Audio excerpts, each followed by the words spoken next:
नमस्कार दोस्तों, आज मैं आपको how to learn English effectively top 7 tips के बारे में बताने वाला हूँ। यह 7 टिप्स आपके लिए बहुत ही मददगार साबित होंगी। तो चलिए देखते हैं वन बाय वन ये 7 टिप्स कौन सी है। Active listening. हमें अंग्रेज़ी भाषा सीखने के लिए एक्टिव लिसनिंग करना बहुत ही ज़रूरी है। एक बच्चा जब अपनी मातृभाषा सीखता है तो सबसे पहले वह लिसनिंग करता है। वह आजू बाजू क्या बोला जा रहा है वह ध्यान से सुनता है और उसका इमिटेशन करके वह भाषा सीखता है।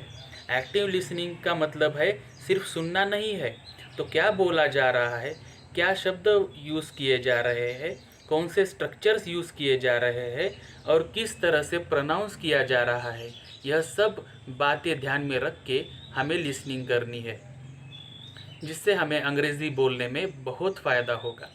तो आप कौन सा भी न्यूज़ चैनल जो कि अंग्रेज़ी में है, कौन सा भी टीवी शो जो कि अंग्रेज़ी में है और सिंपल अंग्रेज़ी में है, वह आप देख सकते हैं और सीख सकते हैं। उन शब्दों को, उन सेंटेंस स्ट्रक्चर्स को आपको इमिटेट करना है, उनको कॉपी करना है और आपकी डे टू डे लाइफ में, रोज़मर्रा की ज़िंदगी में आपको वह शब्द, वह वाक्य रचना आपको इस्तेमाल करना है। ऐसे ही आपको अंग्रेज़ी बोलने की आदत पड़ जाएगी। इसलिए एक्टिव लिसनिंग करना बहुत ही ज़रूरी है जब आप कौन सी भी भाषा सीखते हैं, और अंग्रेज़ी भाषा सीखने के लिए यह बहुत ही मददगार साबित होने वाला है। इसलिए आप एक्टिव लिसनिंग ज़रूर कीजिए। दूसरा टिप है उसमें, practice English speaking when ever you can. जब भी आपको मौका मिले आपको अंग्रेजी भाषा में बातें करना है। मैंने पहले ही आपको बताया कि लिसनिंग, एक बच्चा जब लिसनिंग करता है तो उसके बाद वो बोलने का प्रयास करता है। जो हम शब्द उच्चारते हैं वही शब्द वह बच्चा उच्चारने का प्रयत्न करता है, हमें कॉपी करता है। वैसे ही हमें अंग्रेज़ी बोलने के लिए हम जो कुछ सुनते हैं, जो कुछ हम पढ़ते हैं, जो शब्द हम यूज़ करना चाहते हैं अंग्रेज़ी के, वह हमें अपने भाषा में, हमें रोज़मर्रा की ज़िंदगी में बोलना चाहिए। तो ज़्यादा से ज़्यादा हमें अंग्रेज़ी बोलने की प्रैक्टिस करना है। अब प्रैक्टिस कैसे करेंगे? तो हमारे दोस्तों का सर्कल होगा जो कि वो भी अंग्रेज़ी सीखना चाहते होंगे। तो हमें डिसाइड कर लेना है कि जब भी हम मिलेंगे, जब भी हम फ़ोन पर बातें करेंगे, तो हम अंग्रेज़ी के सिवा दूसरे कौन से भी भाषा का इस्तेमाल नहीं करेंगे। यह आपको एक दूसरे को प्रॉमिस कर लेना है। और जब आप ये कमिटमेंट कर लेते हो तो आप, जैसे आपको आता है वैसे आप अंग्रेज़ी बोलना शुरू करते हो और धीरे धीरे उसमें फ्लुएंसी आती है, धीरे धीरे आपका अंग्रेज़ी का ज्ञान बढ़ता है। जैसे कि हम बचपन से सुनते आ रहे हैं, जब हमें साइकिलिंग करना है तो हमें साइकिलिंग करना है। अगर हम साइकिलिंग नहीं करेंगे, सिर्फ साइकिलिंग के बारे में पढ़ते रहेंगे, ज्ञान लेते रहेंगे, तो हम साइकिलिंग कभी भी नहीं कर पाएंगे। जैसे कि हमें स्विमिंग करना है तो हमें स्विमिंग करना पड़ेगा। ओके, हम स्विमिंग कैसे करें इसके बारे में वीडियो देखते रहे, इसके बारे में ज्ञान लेते रहे और कभी पानी में नहीं उतरे, कभी पानी में स्विमिंग करना नहीं शुरू किए, तो हम कभी भी स्विमिंग कर नहीं सकेंगे। इसीलिए मैं कहता हूँ कि आपको जैसी अंग्रेज़ी आती है वैसे अंग्रेज़ी से आप बातें करना शुरू कीजिए और आप एक दिन अच्छे स्पीकर ज़रूर बनोगे, यह मेरा विश्वास है। इसलिए practice English speaking when ever you can. जब भी आपको जमता है, जैसे आपको जमता है, आपके दोस्तों के साथ, आपके रिलेटिव्स के साथ आप अंग्रेज़ी में बातें करना शुरू कीजिए। मैं तो कहता हूँ कि अंग्रेज़ी में सोचना भी शुरू कर दीजिए। जो आप मन के मन में सोचते हो तो वह भी बातें हमें अंग्रेज़ी में सोचना चाहिए, तभी हम इंग्लिश में अच्छे तरह से निपुण हो पाएंगे। तीसरा टिप यहाँ पर आता है, रीड इंग्लिश बुक्स और न्यूज़पेपर्स। जैसे कि मैंने बताया, LESRW, reading, writing, speaking and listening.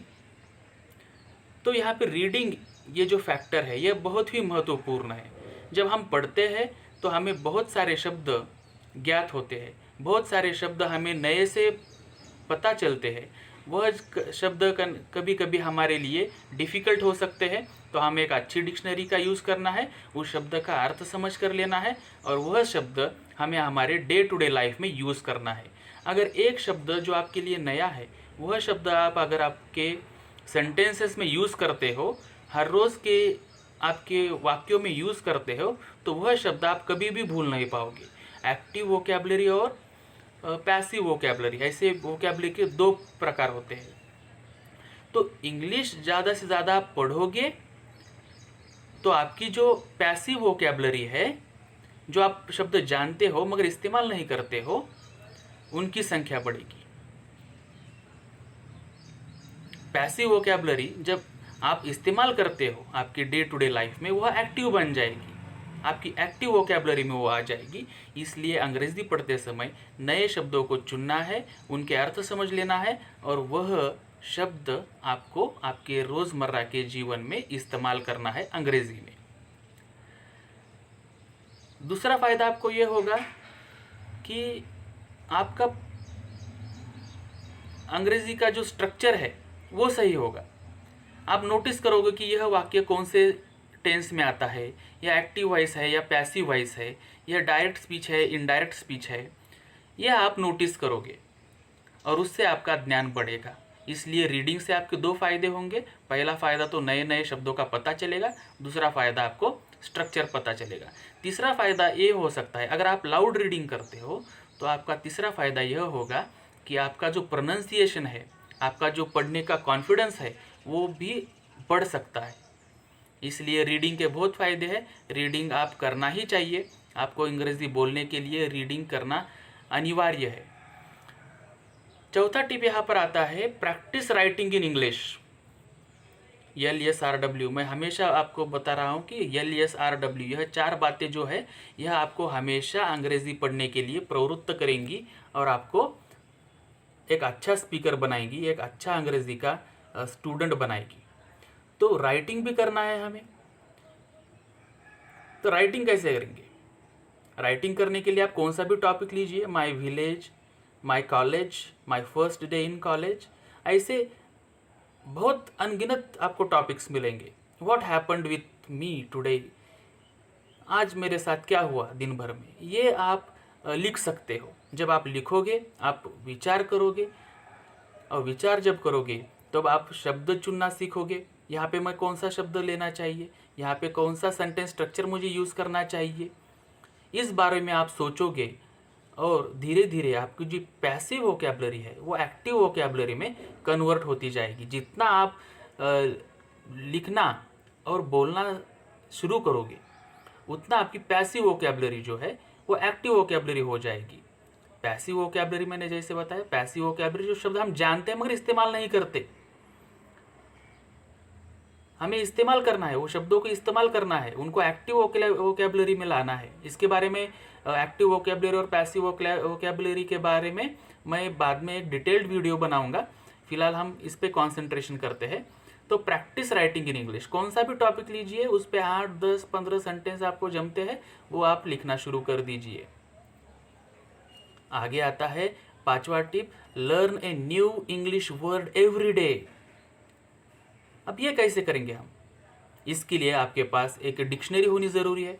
Dictionary नहीं है तो आपके पास मोबाइल फ़ोन होगा, उसमें इंटरनेट पैक होगा, डेटा पैक होगा, तो आपको सीधा गूगल पर जाना है और न्यू वर्ड्स इन इंग्लिश ऐसा कुछ डालिए। आपके पास बहुत सारे शब्द आएंगे। उन शब्दों में से जो शब्द आपको अब तक पता नहीं है वो शब्द आप सीखिए, उसको नोट डाउन कीजिए। उस शब्द के 3-4 आप सेंटेंस बनाइए, खुद के सेंटेंस बनाइए और उसे दिन भर में इस्तेमाल करने का प्रयास कीजिए। देखिए, जब तक आपको अंग्रेजी भाषा के शब्द मालूम नहीं होंगे तो आप क्या करेंगे, आपको प्रॉब्लम आ सकता है। प्रॉब्लम इन द सेंस, आप जब बोलने का प्रयास करेंगे और आपको पता ही नहीं है कि रोटी के लिए अंग्रेजी में शब्द क्या है, आपको पता ही नहीं है कि साइकिल के लिए अंग्रेजी में साइकिल तो अंग्रेजी ही शब्द है, तो हमें बहुत सारे शब्द जो है वो मालूम नहीं रहते हैं। तो हमें learn a new English word every day, ठीक है। तो शब्द आपका जो वोकैबुलरी पावर है वो आपको बढ़ाना है, जिससे आप अच्छे से अंग्रेजी बोल सकेंगे। Refer a good dictionary. अब वोकैबुलरी बिल्डअप करने के लिए डिक्शनरी का इस्तेमाल करना बहुत ही ज़रूरी है। अब आप शब्द तो सीख जाओगे, मगर वो शब्द नाउन है, प्रोनाउन है, एडजेक्टिव है, एडवर्ब है, क्या है, ये आपको कैसा पता चलेगा? तो डिक्शनरी या फिर वो शब्द के बाद में कौन सा प्रीपोजिशन लगाना है। वो शब्द के बहुत सारे अर्थ हो सकते हैं। अब गो शब्द है तो उसके 4-5 अर्थ आपको डिक्शनरी में मिलेंगे, मुझे कौन सा अर्थ लेना है, ये सब बातें आपको ध्यान में रखनी है। और ये आप कब ध्यान में रख सकते हैं? जब आप एक गुड डिक्शनरी रेफर करोगे। अब डिक्शनरी रेफर करना है तो कैसे करेंगे डिक्शनरी? तो आपके पास एक डिक्शनरी होगी, नहीं होगी तो मैंने जैसे बताया गूगल पे चले जाइए, वहाँ पे आपको PDF फॉर्म में बहुत सारी डिक्शनरीज मिल जाएंगी। उसमें से आप कौन सा भी पेज निकालिए, उस पेज में से एक रैंडमली 4 या 5 वर्ड्स आप देखना शुरू कीजिए। वो शब्द के अर्थ क्या है वो देख लीजिए, उसके बाद कौन सा प्रीपोजिशन यूज़ करना है। जैसे कि एक एग्जांपल देता हूँ मैं, अफ्राइड। अफ्राइड ऑन लिखना है, अफ्राइड अबाउट लिखना है या अफ्राइड ऑफ लिखना है, ये हमें कब पता चलेगा? तो अफ्राइड के बाद हमेशा ऑफ आता है, I am afraid of dogs, है ना। तो ऑफ कब आता है, क्यों आता है, अफ्राइड के बाद ही क्यों आता है, ये सारे शब्द ये हमें सिर्फ गुड डिक्शनरी में मिल सकते हैं। How to use words properly, what are their meanings, ये हमें एक डिक्शनरी ही बता सकती है। इसलिए हमें दिन में से 15 मिनट 20 मिनट हमें क्या करना है, हमें डिक्शनरी रेफर करना है, पढ़ना नहीं है। सिर्फ आपको दिन में से डिसाइड करना है कि मैं 5 मिनट, दिन में से 5 मिनट सिर्फ मैं डिक्शनरी देखूंगा, उसमें से 4 शब्द देखूंगा और उनको समझने का प्रयास करूंगा। ऐसे ही आपके क्या हो जाएंगे, आपको आदत लग जाएगी। हर रोज़ आप डिक्शनरी देखोगे, नए नए शब्द आपके नज़र के सामने आएंगे, उनमें से कुछ शब्द समझो आप भूल जाओगे, मगर बहुत सारे शब्द आप ध्यान में रख सकोगे, बहुत सारे शब्द आप इस्तेमाल में ला सकोगे और एक अच्छे स्पीकर, एक अच्छे राइटर आप अंग्रेजी के बनोगे।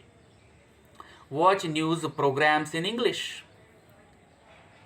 अभी जैसे कि मैंने बताया, हमें देखना भी है, अंग्रेज़ी प्रोग्राम्स हमें देखना है, जिससे हमें ज़्यादा से ज़्यादा अंग्रेज़ी के नए शब्द, नए स्ट्रक्चर, नए स्लैंग्स, ईडियम्स, प्रोवर्ब्स, ये सब हमें मालूम होंगे और हमारी अंग्रेज़ी एक अच्छी भाषा बनकर हम अंग्रेज़ी अच्छे से बोल पाएंगे। अभी ये मैं watch news programmes in English क्यों बोल रहा हूँ, इसके पीछे भी एक रीज़न है। हम सिर्फ बातें ही करते रहेंगे, हम सिर्फ लिखते ही रहेंगे तो हम बोर हो जाएंगे, है ना। तो हमें अलग अलग तरह से प्रैक्टिस करना है। हमें कभी बोल के प्रैक्टिस करना है, कभी हमें सुनना है, अंग्रेज़ी वीडियोस देखते हुए सुनना है, हमें अंग्रेज़ी ऑडियो लेक्चर्स सुनना है, हमें अंग्रेज़ी प्रोग्राम्स देखना है, जिससे एंटरटेनमेंट के साथ आपकी अंग्रेज़ी की ज्ञान और आपकी अंग्रेज़ी का नॉलेज भी बढ़ेगा। तो एंटरटेनमेंट के साथ आपको जो प्रोग्राम पसंद है अंग्रेज़ी के, वो आप अंग्रेज़ी में देखिए, उनके सबटाइटल्स देखिए, वो क्या प्रोनाउंस करते हैं, वो सेंटेंस स्ट्रक्चर कैसा बनाते हैं, वो कैसे रिप्लाई करते हैं, ये सब बातें आप एंटरटेनमेंट के साथ सीख सकोगे। तो watch news programmes in English, it is very important to improve your English language. So next आता है, मैंने जैसे आपको बताया था कि मैं 7 टिप्स के बारे में बताऊंगा जो कि आपको अंग्रेज़ी सीखने के लिए मददगार साबित होंगी। और मैं यहाँ पे आपको एक बोनस टिप देना चाहता हूँ, नेवर स्टॉप लर्निंग। अब मैंने ये जो बातें बताई है आपको, तो ये ऐसा नहीं है कि आप एक दिन करोगे और आप अंग्रेज़ी के स्पीकर बन जाओगे। सुबह में शुरू किया, शाम में आप फ्लुएंट स्पीकर बन गए हो, शाम में आप अच्छे राइटर बन गए हो, शाम में आप अच्छे थिंकर बन गए हो, अच्छे फिलोसोफर बन गए हो। ऐसा तो नहीं होने वाला है ना। Rome is not built in a day. Rome एक दिन में बना नहीं है, उसे बनने के लिए सालों लग गए हैं। इसलिए कोई लर्नर्स वो फास्ट लर्नर्स होंगे जो जल्दी सीख जाएंगे, कोई लर्नर्स वो स्लो लर्नर्स होंगे, वो धीरे धीरे करके सीखेंगे। मगर अंग्रेज़ी भाषा आपको अगर सीखना है तो एक बोनस टिप मैं आपको यहाँ पे देना चाहता हूँ, नेवर स्टॉप लर्निंग। आप कभी भी आपकी लर्निंग जो है वो बंद मत कीजिए। थोड़ा थोड़ा क्यों ना होता हो, आप सीखना प्रयास शुरू रखिए। थोड़ा थोड़ा आपका जो वोकेबलरी है वो बढ़ता जाएगा। थोड़ा थोड़ा आपके जो सेंटेंस स्ट्रक्चर्स का ज्ञान है वो बढ़ता जाएगा और धीरे धीरे आपका कॉन्फिडेंस बढ़ता जाएगा और आप definitely day by day improve करोगे। मगर उसके लिए सबसे ज़रूरी है नेवर स्टॉप लर्निंग, सीखते रहो। ओके, तो दोस्तों इसके बाद मैं और भी वीडियो अंग्रेज़ी लर्निंग के बारे में मेरे चैनल पे अपलोड करता रहूँगा जैसे मुझे टाइम मिलता रहेगा। जैसे मेरा रिसर्च पूरा होता जाएगा मैं आपको एक एक वीडियो डालता रहूँगा। आशा है कि आप मेरे वीडियोस देखोगे और सीखते रहोगे। तो अभी के लिए धन्यवाद, आपने मेरा वीडियो देखा। Thank you, have a nice day, good bye.